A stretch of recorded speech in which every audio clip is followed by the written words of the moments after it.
On December 7, 2001, a news article on the BBC boasted, "Lost City Found Beneath Cuban Waters." This exciting news came from a team of explorers headed by Pauline Zalitsky, a marine engineer, and her husband, Paul Weinswig.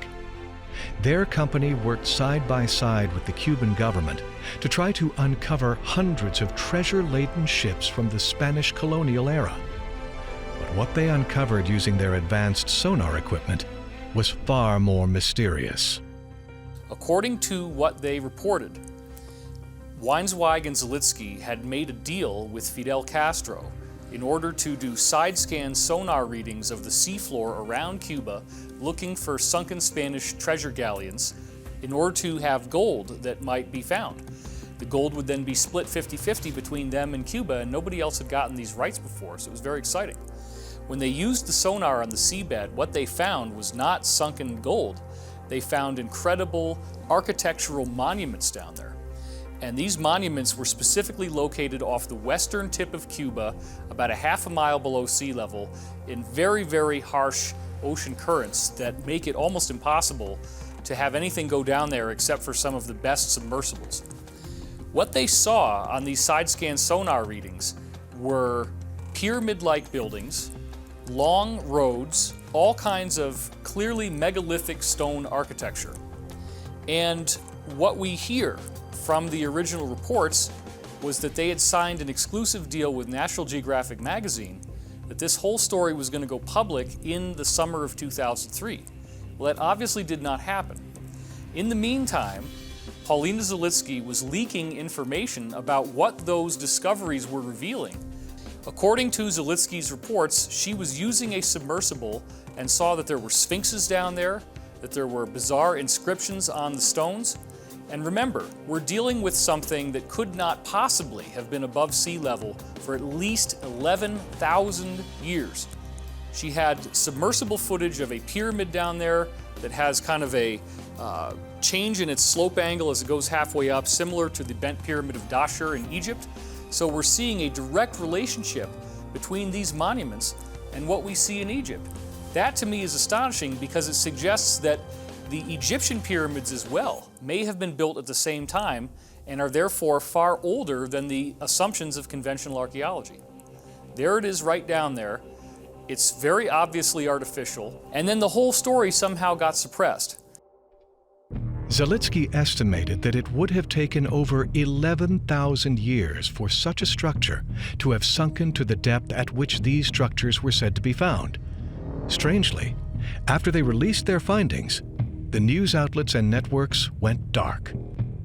What might they have stumbled upon? When we talk about submerged cities, we're lending credibility to the emerging evidence of cyclic civilization. The question is, how far back do those civilizations go? First, they appear to occur in 5,000-year cycles. The historic context of civilizations going back 50, 60, 70,000 years along these 5,000-year cycles shows up in the mythology. Maybe the mythology is based on much more fact than we've been led to believe in the past, or that we've been willing to embrace in the past. If this structure underneath the ocean floor sank possibly 11,000 years or more ago, could this be a link to the infamous Atlantis? Atlantis is almost a catch-all term for trying to find the origins of civilization itself. This probably goes back to the 19th century when the US congressman by the name of Ignatius Donnelly wrote a book that was to become the seminal work on Atlantis. It was entitled Atlantis, the Antediluvian World. And in here, what he proposed was that all of the civilizations of the ancient world and the New World, the Americas, had a mother civilization as its source. All of the information that's been left to us on Atlantis by Plato the Greek philosopher who wrote around 350 BC, suggests that we should be looking for Atlantis somewhere in the area of the Bahamas and the Caribbean. But because of Ignatius Donnelly's ideas to do with a mother civilization, Atlantis therefore becomes this concept more than an actual drowned city. I believe that Atlantis existed. I believe that a high culture probably peopled those massive islands of the Bahamas and the Caribbean, and they may well have been drowned and destroyed in the Great Cataclysm, the so-called Younger Dryas event. And I think I need to explain the Younger Dryas. Let's first of all consider the world during the Ice Age. Everybody's heard of the Ice Age. What was the Ice Age? The last Ice Age set in about 125,000 years ago, and it saw the build-up of giant ice caps, primarily on top of North America and on top of Northern Europe. Exactly why the Ice Age happened is still a subject that scientists argue about. But it's not in dispute that an ice cap 2 miles deep sat on top of North America and a huge area of Northern Europe, that same 2 mile deep ice cap. It reaches its maximum extent about 21,000 years ago. The temperatures are warming almost actually to modern levels, and the ice is beginning to disappear. And then suddenly, 12,800 years ago, really suddenly, literally overnight, everything changes, and the Earth is plunged back into a massive deep freeze. This is a time of huge extinction of species are wiped out. The new evidence that is providing coherent sense to this is called the Younger Dryas impact hypothesis, and it has been put forward by a large group of mainstream credentialed scientists. And what they've said is that they have found evidence which suggests the Earth was hit by several fragments of a comet. For a long time, the comet was out there. It was probably a very spectacular visual presence, but it wasn't hitting the Earth. But 12,800 years ago, by which time that comet had begun to fragment, had broken up into lots of fragments. And the estimates are that 4 of those fragments, 4 large fragments, hit the North American ice cap. It's literally beyond imagination. That instant of impact would have created so much heat that it would have melted large areas of the North American ice cap and sent the water flooding south. Then within a matter of days or weeks of that release of water, the freezing temperature has begun, and there's no more release of water. The world goes dry at that point and into a very deep, dark, frozen period accompanied by animal extinctions. The Younger Dryas lasts for 1,200 years. It lasts from 12,800 years ago to 11,600 years ago. And then something else really weird happens.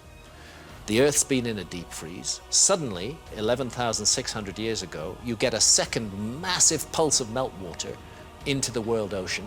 One very strong suggestion is that the Earth intersected again with the debris stream of the same comet, and that there were further impacts 11,600 years ago.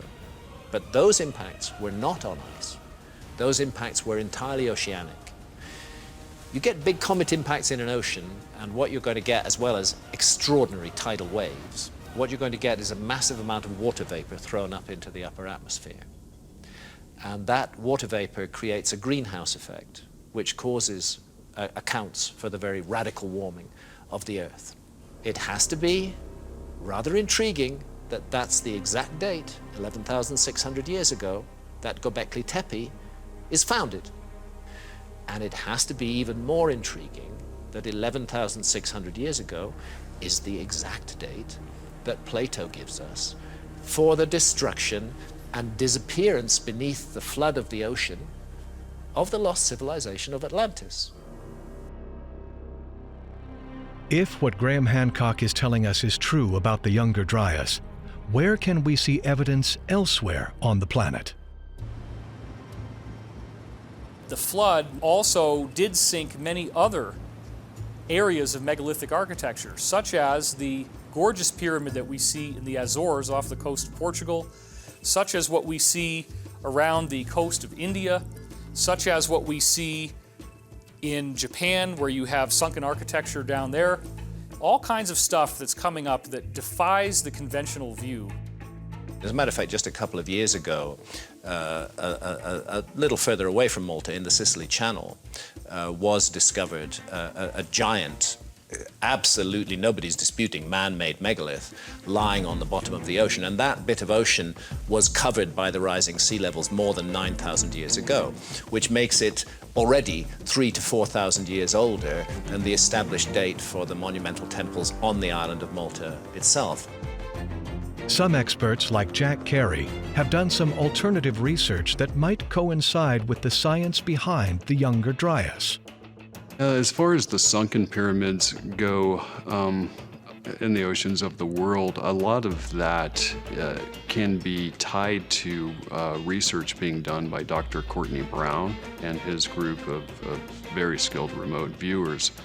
And they're beginning to not only target what they described as being Atlantis, but through their remote viewings, they're beginning to ascertain that it was this very science that caused the downfall of the society, that they used it in such a way that it literally caused a destruction of the landmass, and that may have actually been part of some sort of conflict or war that was going on. The fact that there's just so many of them all around the world is what's fascinating. Humanity has not come together in any way, shape, or form the way we would want or hope or expect or love for it to do ever since the Tower of Babel, ever since we were spread all over the earth.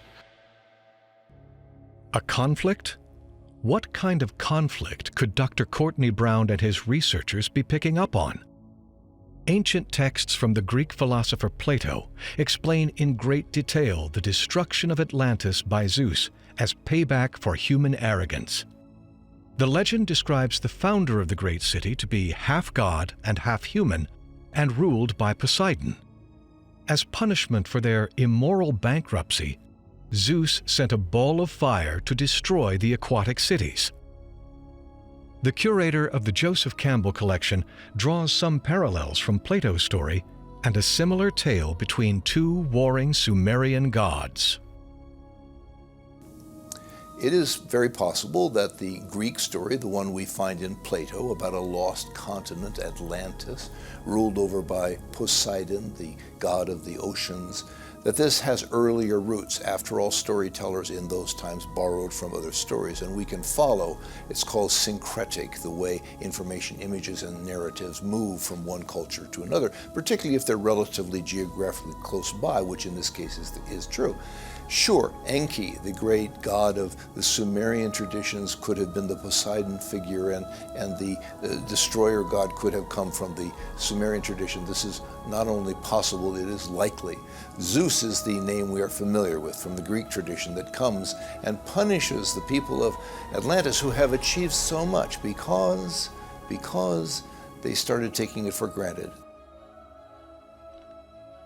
What could the people of Atlantis have taken for granted? How could they have become immorally bankrupt? Could this be another interpretation of a god figure striking down upon humans for knowing too much?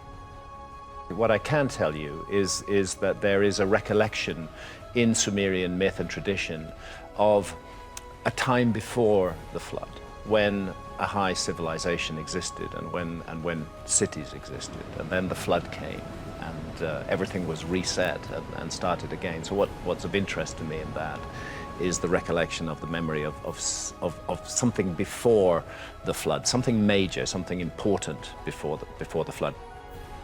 Could there be a connection between the Greek version of Atlantis and the Sumerian gods?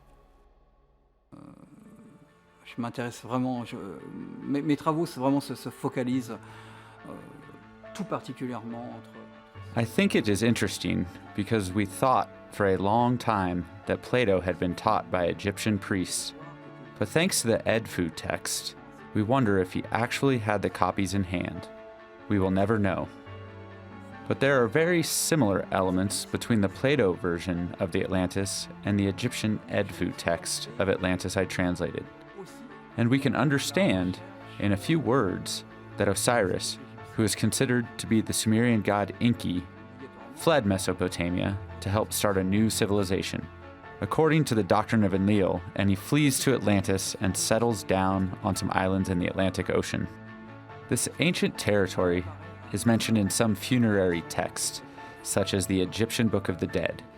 They call it La Mata, which can be roughly translated by the water crown of Ta. Ta is one of Osiris's names.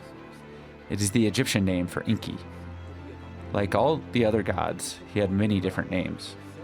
We understand that Ta settles on some islands, and we can identify similar data to that of Plato's writings. In the Edfu versions of the Atlantis, there are always attacks from the forces of Set. Set is, of course, Enlil. We understand that he went all the way to Egypt, even all the way to Morocco, Azores, and the Canary Islands. Set doesn't stop attacking Osiris's islands. Another interesting element to this story, there is a technology that Egyptian gods used for protection, the Djed pillars. They place them around the city. Apparently, some are even on the water. The texts call them floaters. They can protect the city, and we can understand in parts of the text that thanks to the energy coming from these Djed pillars, Egyptians can control water and create water walls, very thick ones, in order to protect the city. Many mythologies and legends have similarities.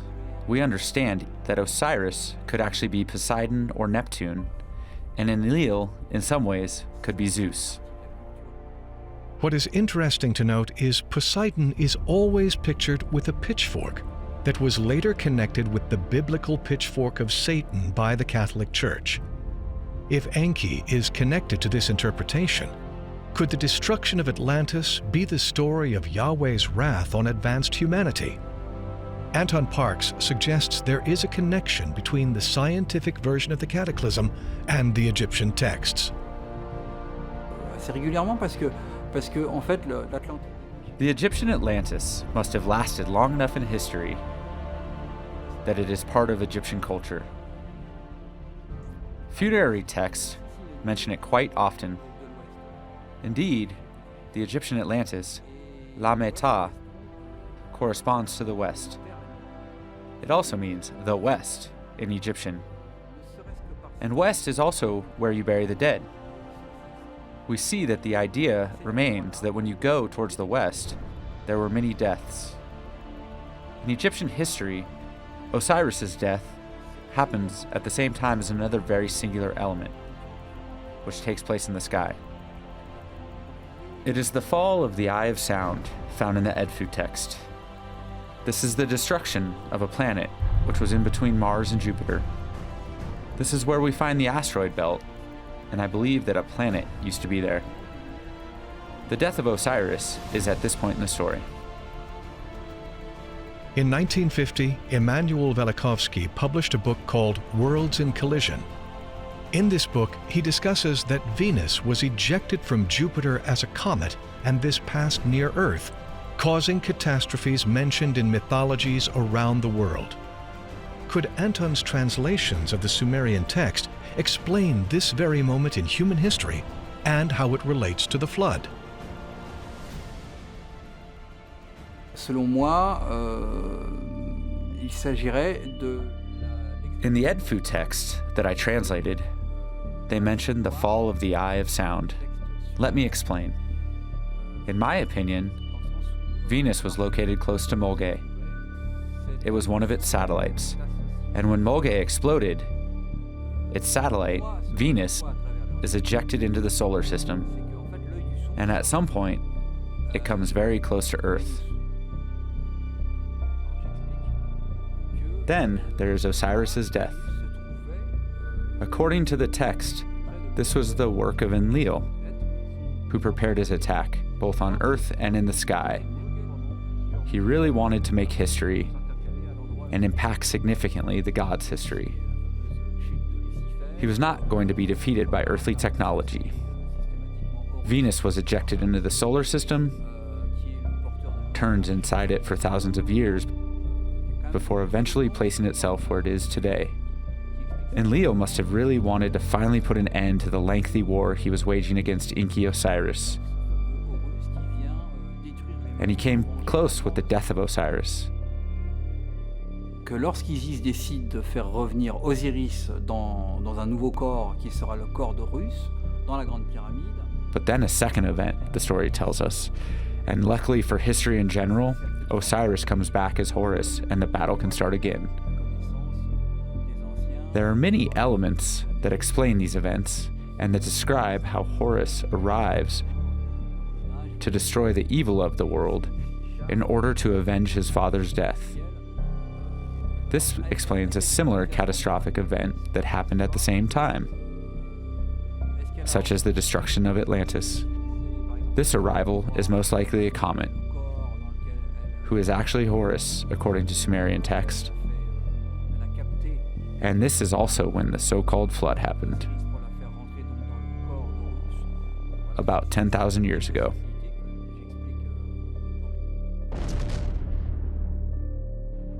Could these ancient Sumerian texts be explaining a battle for the power over Earth? And the destruction not only on the planet, but in the sky? Ancient texts suggest that whoever survived this cataclysm survived to tell the story in Egypt. Plato tells us where the story came from. It came from an ancestor in his family line, Solon, a famous Greek lawmaker, who visited Egypt around 600 BC. And in that visit, he encountered Egyptian priests who told him the story that there had been a high civilization in remote antiquity that had been destroyed in a cataclysm and submerged beneath the sea, that there were survivors. Some of those survivors came to Egypt and founded what would become the great civilization of Egypt in due course. And with the great civilizations of Egypt came the Great Pyramid. Could this ancient knowledge that was now buried beneath the ocean floor have made a resurgence on the Earth's surface? Well, the Great Pyramid, is a monument, but it's a geometrical monument, but in fact it's not a four-sided pyramid. It has a very slight concavity on each side, making it an eight-sided pyramid. Now, the minute you do this, you not only complicate the design tremendously, but it produces rather bizarre geometry. So this geometry, when we analyze it, produces numbers. Numbers keep popping out. Numbers that shouldn't be there. Things like universal constants. Up next, could the ancient builders of the Great Pyramid have left behind a code that not even Enlil could destroy?